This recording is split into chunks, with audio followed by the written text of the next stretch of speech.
Hello students, welcome to my YouTube channel maths marathon with Uttam sir. मैं हूं Uttam Kumar Nirala, maths faculty of Nirala classes private limited Ranchi. This is the 14th lecture of function. In this lecture we will study about inverse trigonometric function.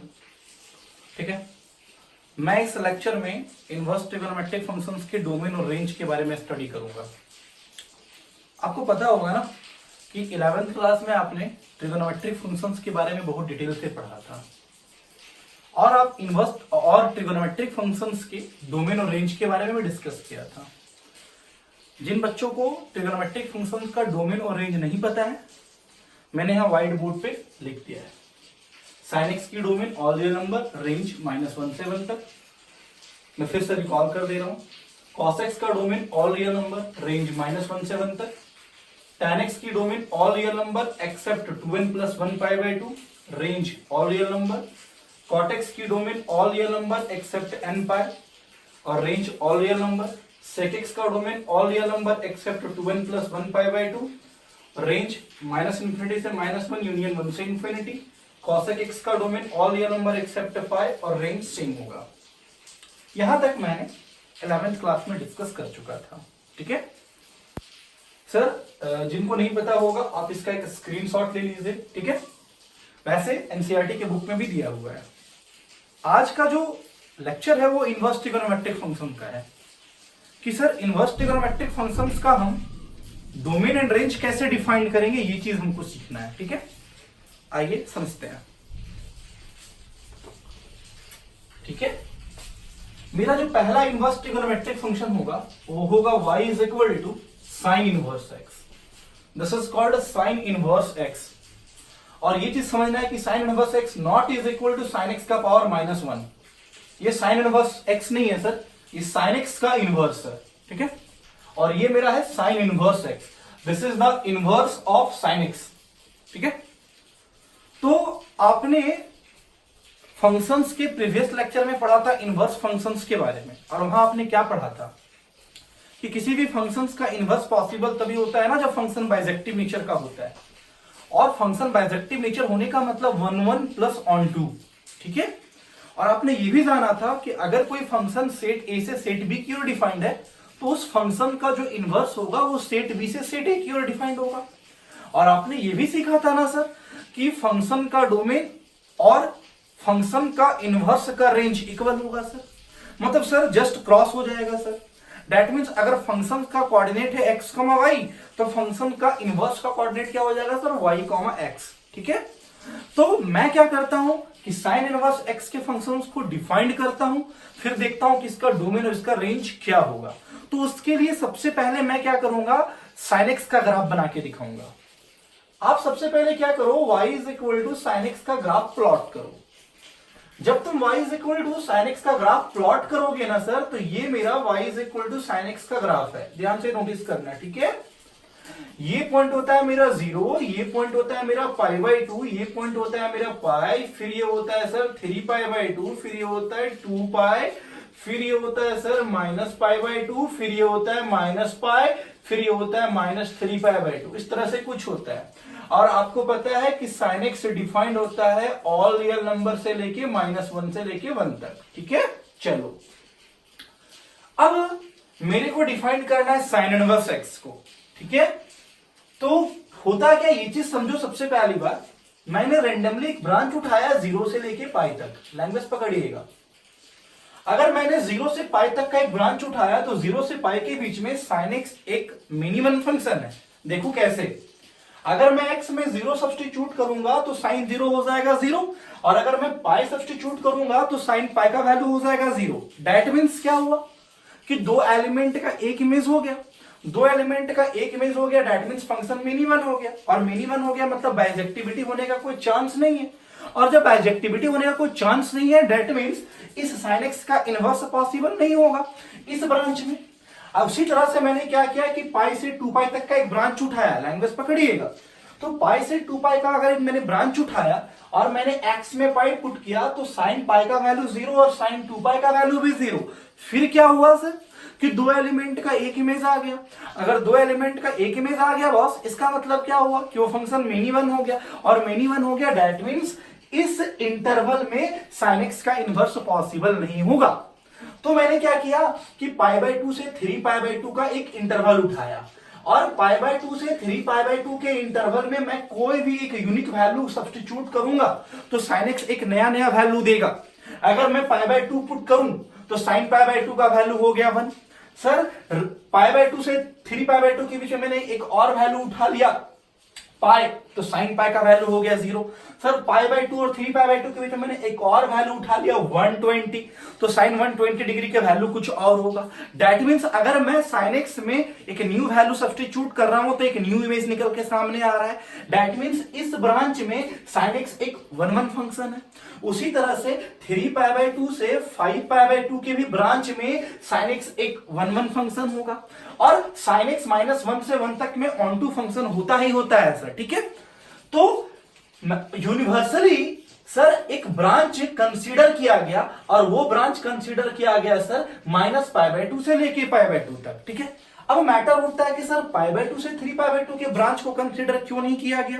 Sir universally mathematician ने कुछ सोचा होगा, उसने -π/2 से π/2 का ही branch को सेट किया, फिक्स किया, ठीक है। तो -π/2 से π/2 के ब्रांच को सेट किया, और आप -π/2 से π/2 के बीच में भी अगर कोई यूनिक वैल्यू सब्स्टिट्यूट करोगे तो एक यूनिक वैल्यू निकल के सामने आएगा। मतलब -π/2 से π/2 के बीच में भी sin x एक 1 फंक्शन है, और मैं पहले बोल चुका हूं कि -1 से 1 तक के लिए sin x always onto function है। इसका मतलब क्या हुआ कि -π/2 से π/2 के ब्रांच में sin x एक 1 भी है और ऑन टू भी है, 1 और ऑन टू दोनों है। दैट मीन्स उस फंक्शन का इनवर्स पॉसिबल होगा, और इनवर्स पॉसिबल होगा जो इनवर्स होगा sign inverse x। That means अगर मैं साइन इनवर्स x को मैं डिफाइन करूं तो कैसे डिफाइन करूंगा आप खुद से सोचो। तो -1 से लेके 1 तक, -1 से लेके 1 तक से -π/2 से लेके π/2 तक, और -1 से 1 तक इसकी क्या होगी, डोमेन होगी, और -π/2 से π/2 तक इसका क्या होगा, ये इसका रेंज होगा सर। ये इसी रेंज को इसने क्या नाम दिया, principal branch, principal value branch दिया। तो मैंने डिफाइन किया साइन इनवर्स x का डोमेन -1 से लेके 1 तक, और रेंज मैंने डिफाइन किया -π/2 से लेके π/2 तक। क्लियर है। चलिए अब आगे बढ़ते हैं। अब मैटर उठा कि ठीक है ये ग्राफ मेरा sin x का है, ठीक है, ये मेरा ग्राफ sin x का है, मेरे को ग्राफ चाहिए sin इनवर्स x का। तो तुम खुद से सोचो, ये लाइन मैंने मान लिया y = x की लाइन है, ये y = x की लाइन है, और मैंने फंक्शन के प्रीवियस लेक्चर में एक बात बताया था आपको कि फंक्शन और फंक्शन का इनवर्स का जो ग्राफ होता है वो y = x लाइन के अबाउट सिमेट्रिक होता है। लैंग्वेज पकड़िएगा, y = x लाइन के अबाउट सिमेट्रिक होने का मतलब दोनों का ग्राफ एक दूसरे का मिरर इमेज होगा। तो सर इनवर्स का जब हम ग्राफ प्लॉट करेंगे तो अगर फंक्शन का कोऑर्डिनेट है x, y, तो फंक्शन का इनवर्स का कोऑर्डिनेट हो जाएगा y, x। दैट मींस यहां से मैं इसको रोटेट कर दूंगा, अगर रोटेट कर दूंगा तो x वहां पहुंच जाएगा और यहां y आ जाएगा। थोड़ा समझिए मेरी बातों को ध्यान से। तो इसका मतलब क्या हुआ, इसका मतलब वही हुआ कि जो साइन इनवर्स x का जो फिगर आपको दिखाई देगा एक कुछ ऐसा दिखाई देगा, और ये वाला पॉइंट हो जाएगा -1, ये वाला पॉइंट हो जाएगा 1, ये आपका हो गया सर यहाँ पे π/2, और ये वाला पॉइंट हो गया आपका -π/2। ये आपको ग्राफ दिखाई जो दे रहा है ये ग्राफ है y = किसका, साइन इनवर्स x का ग्राफ है सर। तो साइन इनवर्स x का डोमेन हो गया -1 से 1 तक, और रेंज हो गया -π/2 से π/2 तक। उसी तरह से सर अगर हम cos x को लेकर डील करेंगे तो उसका इनवर्स निकल के आएगा cos इनवर्स x, और cos इनवर्स x की भी डोमेन -1 से 1 तक होगी, और रेंज होगा सर उसका 0 से लेके पाई तक। चलिए समझिए।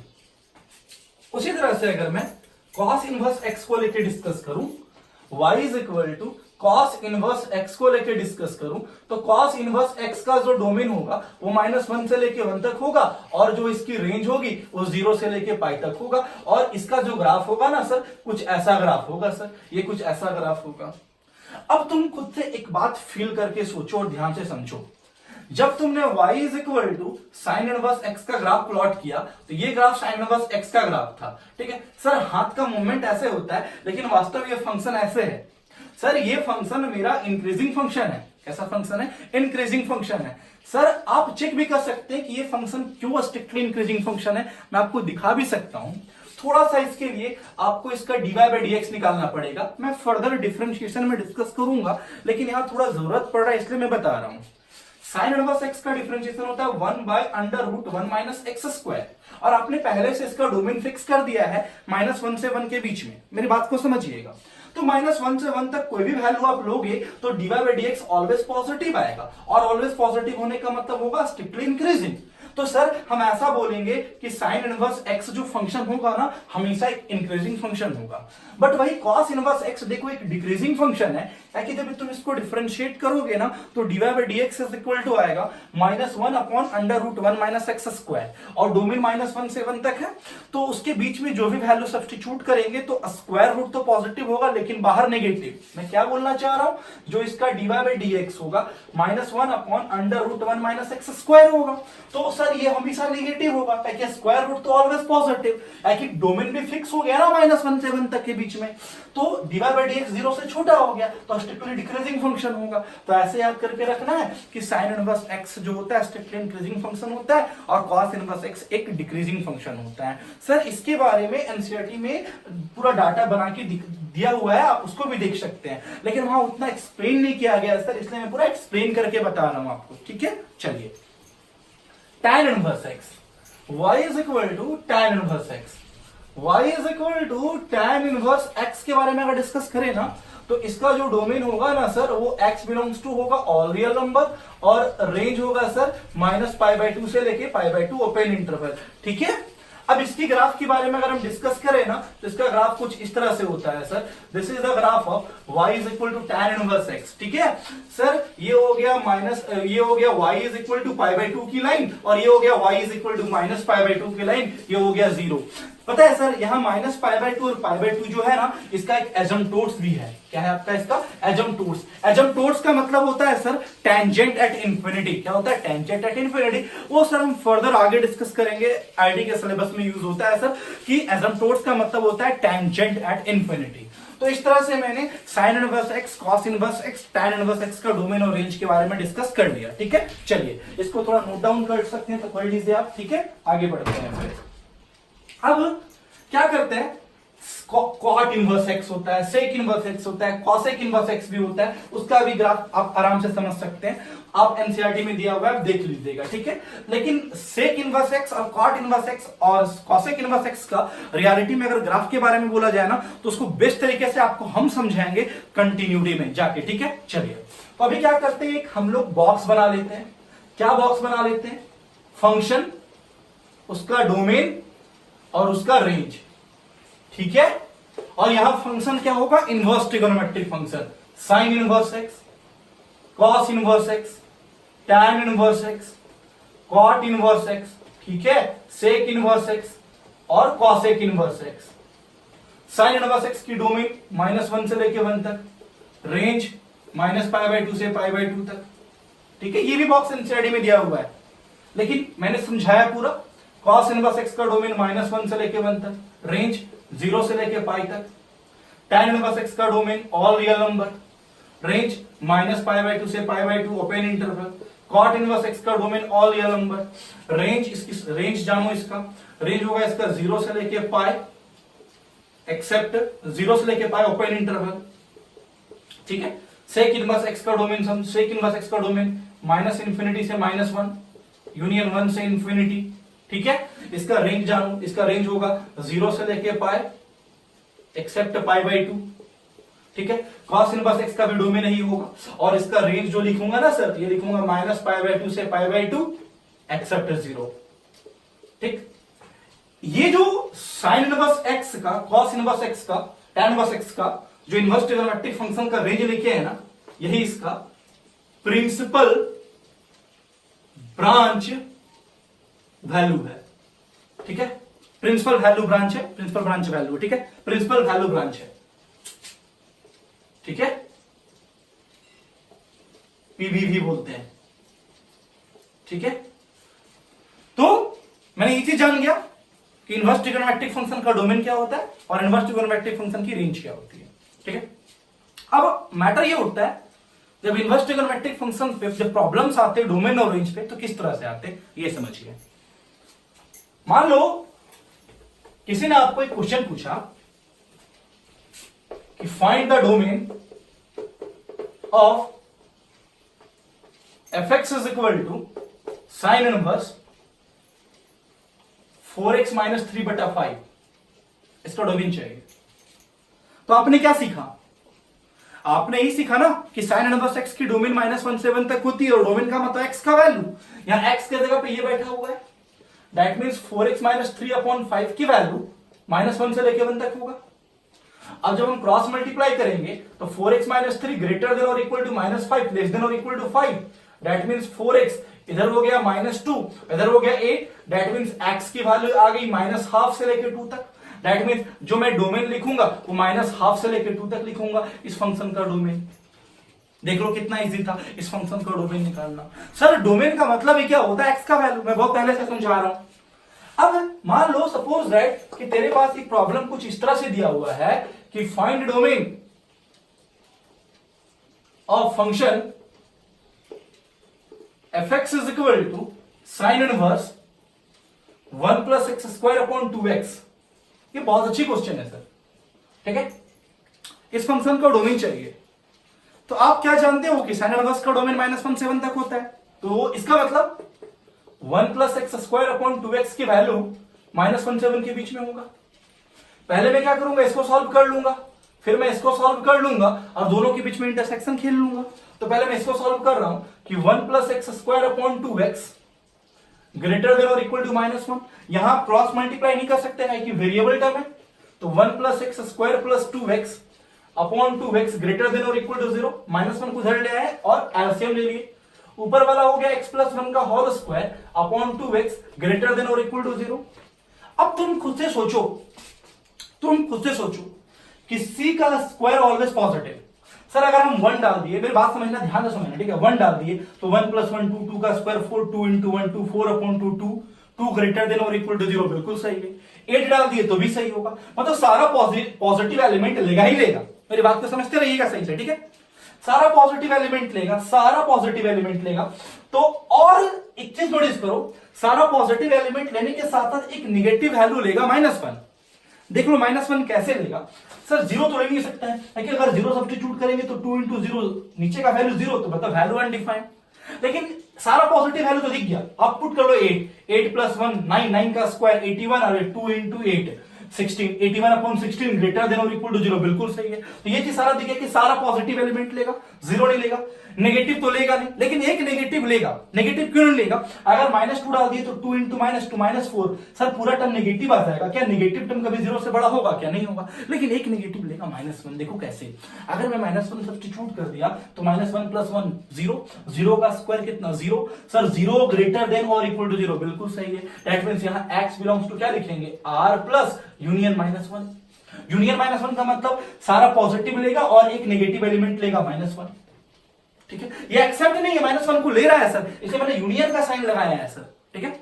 अब इसको लेके बढ़ते हैं कि 1 plus x square upon 2x less than और इक्वल टू 1, इसको लेके बढ़ा। इधर आके सॉल्व करेंगे तो 1 plus x square minus 2x upon 2x less than और इक्वल टू 0।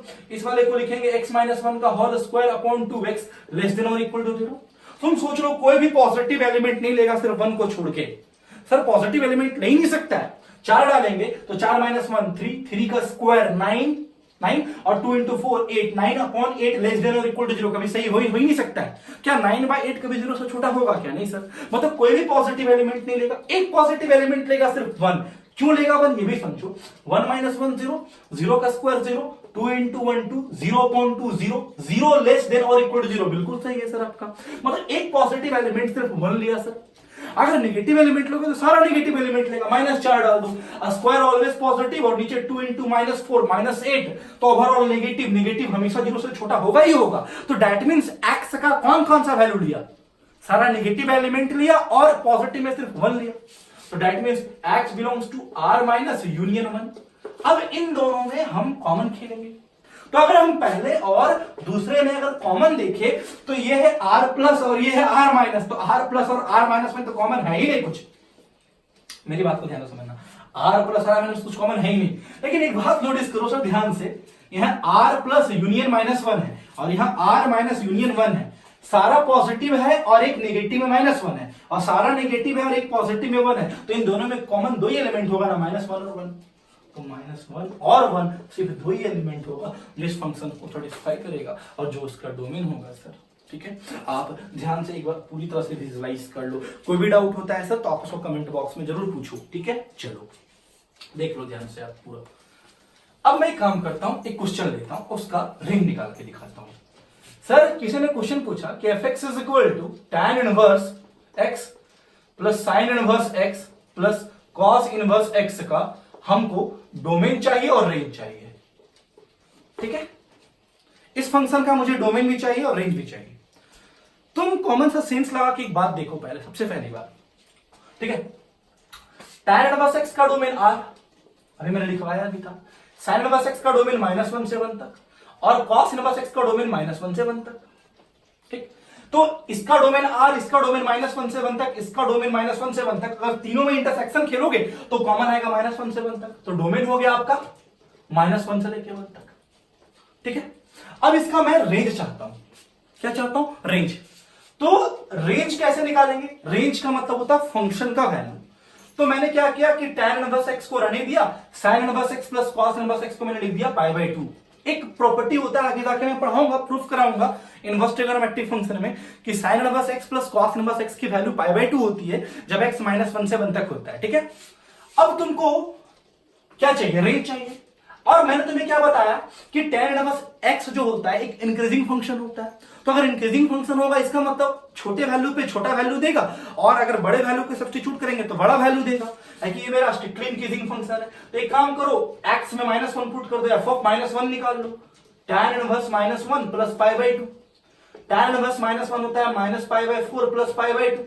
सॉल्व करो सर, जब तुम सॉल्व करोगे तो π/2 में गया π/4, आ गया π/4। और एक काम करो, अब f ऑफ 1 निकाल लो। f ऑफ 1 का मतलब हो गया सर tan इनवर्स 1 प्लस π/2, और tan इनवर्स 1 हो गया तुम्हारा π/4 प्लस π/2, और जोड़ने पे आ गया 3π/4। दैट मींस रेंज निकल के सामने आ गया π/4 से लेके 3π/4 तक। ये इस फंक्शन का रेंज निकल गया सर। तो इस तरह से हम लोग इनवर्स ट्रिगोनोमेट्रिक फंक्शन का अगर डोमेन और रेंज भी आएगा तो हम लोग आराम से डिस्कस कर सकते हैं सर। बहुत सारे ऐसे प्रॉब्लम है, चलो इसको नोट कर लो पहले आप सही से। ठीक है, एक और आपको मैं प्रॉब्लम करके दिखाता हूं, समझो वो प्रॉब्लम क्या है।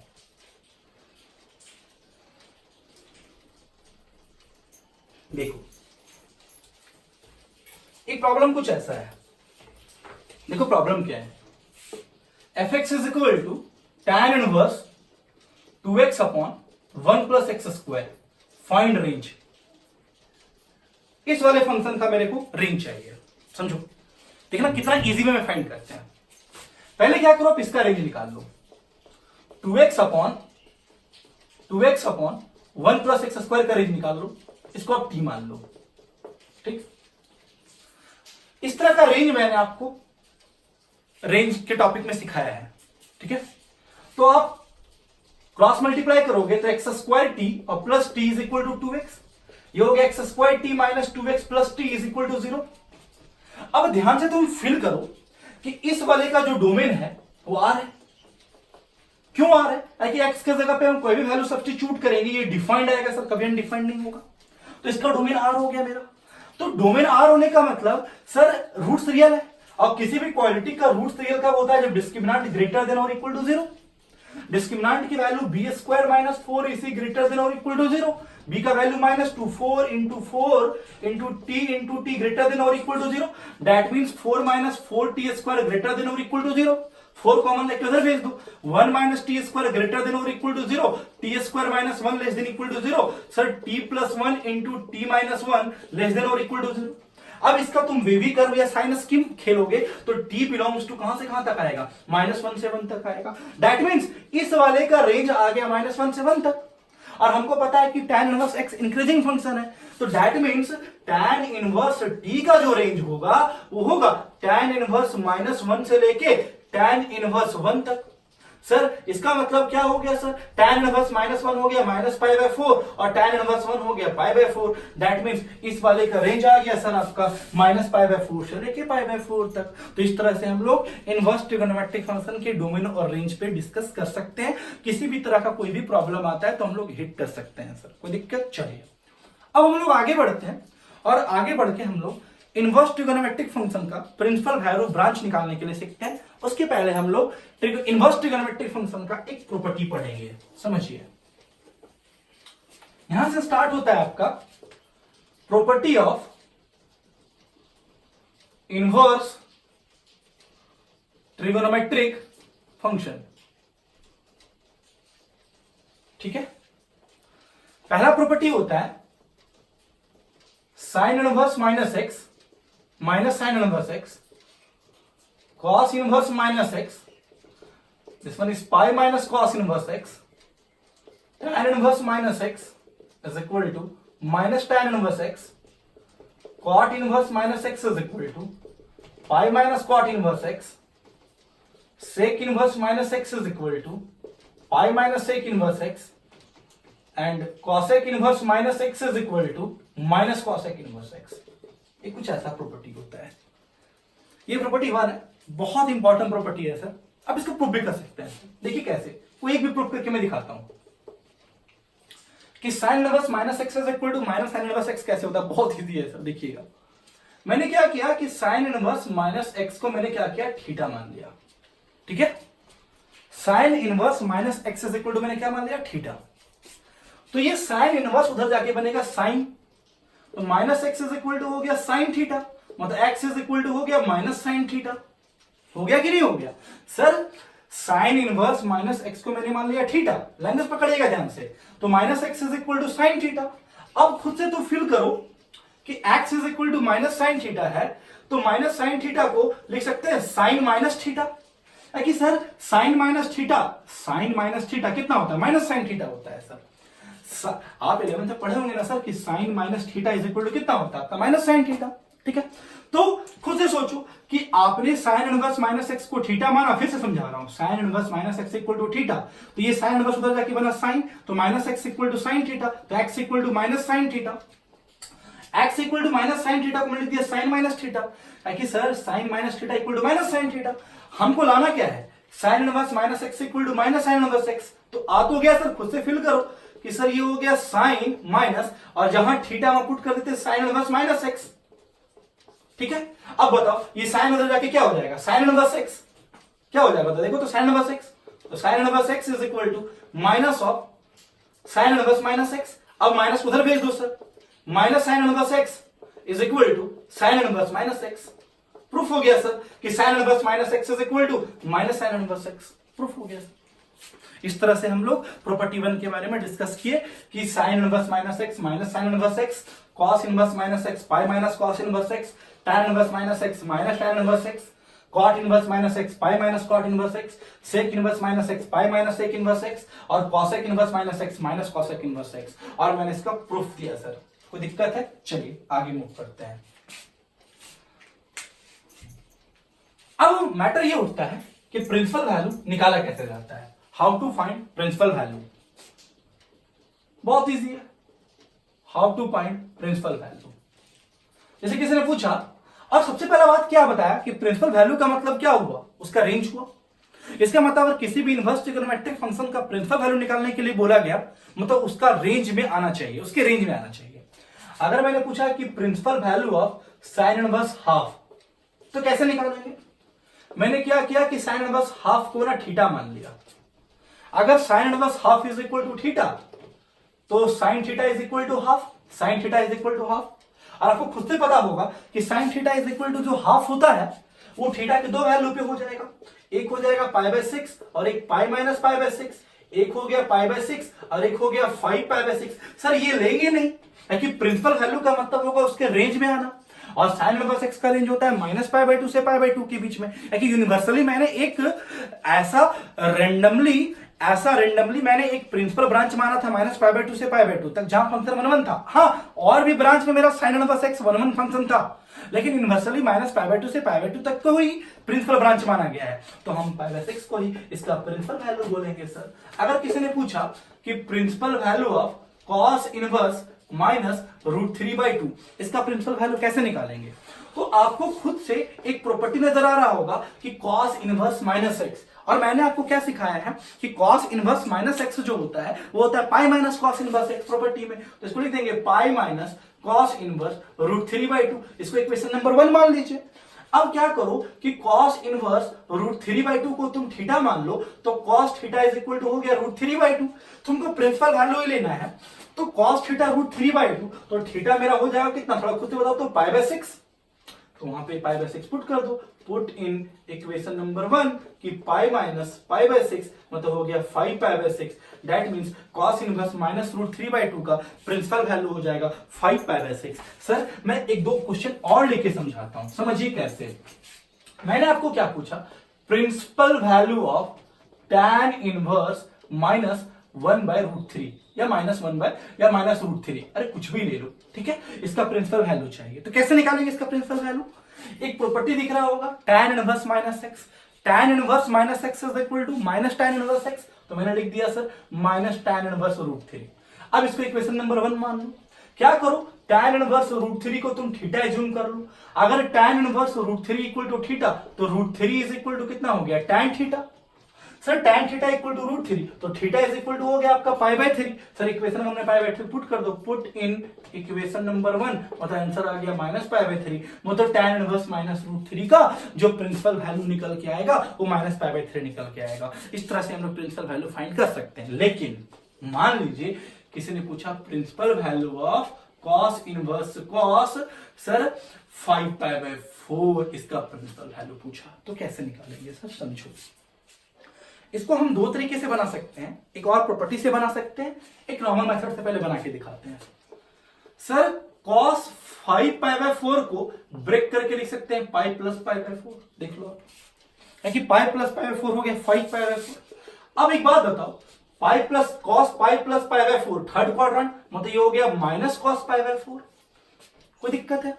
अब एक बात बताओ सर, माइनस को रहने दो, cos π/4 की वैल्यू हो गई 1/√2, प्रॉपर्टी क्या दिखा cos इनवर्स -x, और cos inverse -x is equal to pi minus cos inverse x, that means pi minus cos inverse 1/√2। और एक बात बताओ, अब डायरेक्ट लिखो यार कि cos का कौन सा एंगल 1/√2 देता है, π/4, और पाई में गया π/4 3π/4, इसका प्रिंसिपल वैल्यू निकल के सामने आ गया सर 3π/4।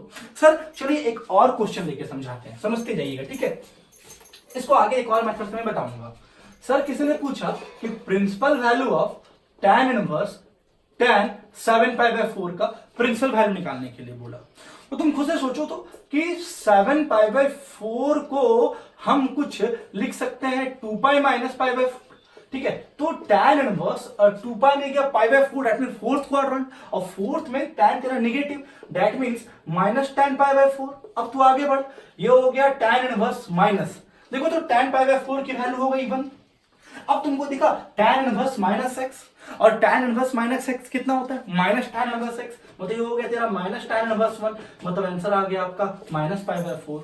इस तरह से सर हम लोग किसी भी इनवर्स ट्रिग्नोमेट्रिक फंक्शन का प्रिंसिपल वैल्यू फाइंड कर सकते हैं, और प्रिंसिपल वैल्यू का मतलब होगा उसका रेंज निकालना, उसके रेंज में आना, रेंज निकालना नहीं, उसके रेंज में इंक्लूड होना है कि साइन इनवर्स x का रेंज होता है -π/2 से π/2 तक, तो साइन इनवर्स में अगर किसी का भी प्रिंसिपल वैल्यू पूछेगा ना तो -π/2 से π/2 के बीच में ही आना चाहिए। सर क्लियर है, चलिए आगे बढ़ते हैं।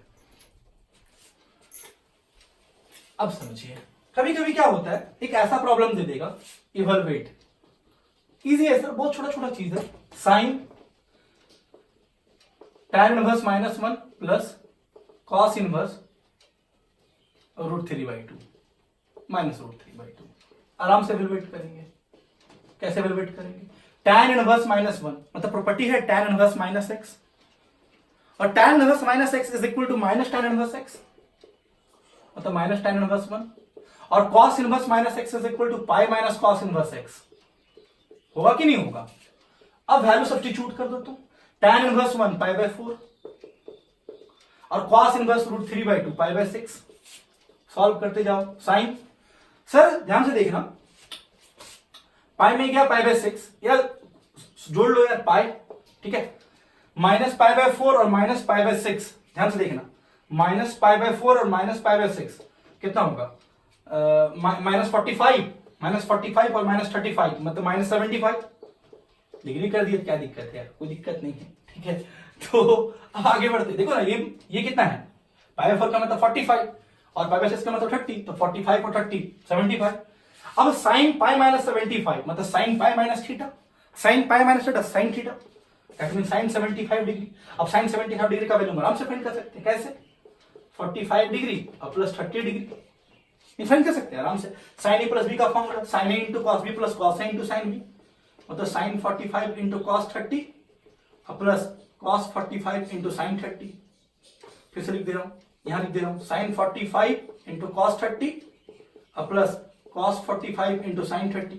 सर आप वैल्यू पुट कर लीजिएगा साइन 45 कॉस 45 वगैरह का, इस तरह से हम लोग प्रिंसिपल वैल्यू फाइंड कर सकते हैं सर। इस तरह का प्रॉब्लम आएगा तो हम लोग डील कर सकते हैं सर। आज के लिए यहीं तक, मिलेंगे अगले लेक्चर में, और अगले लेक्चर में फिर इनवर्स ट्रिग्नोमेट्रिक फंक्शन की दूसरे प्रॉपर्टी की तरफ बढ़ेंगे।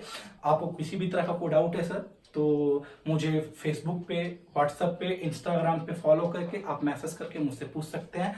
आप कमेंट बॉक्स में भी लिख के मुझसे क्वेश्चन डील कर सकते हैं सर। आज के लिए यहीं तक।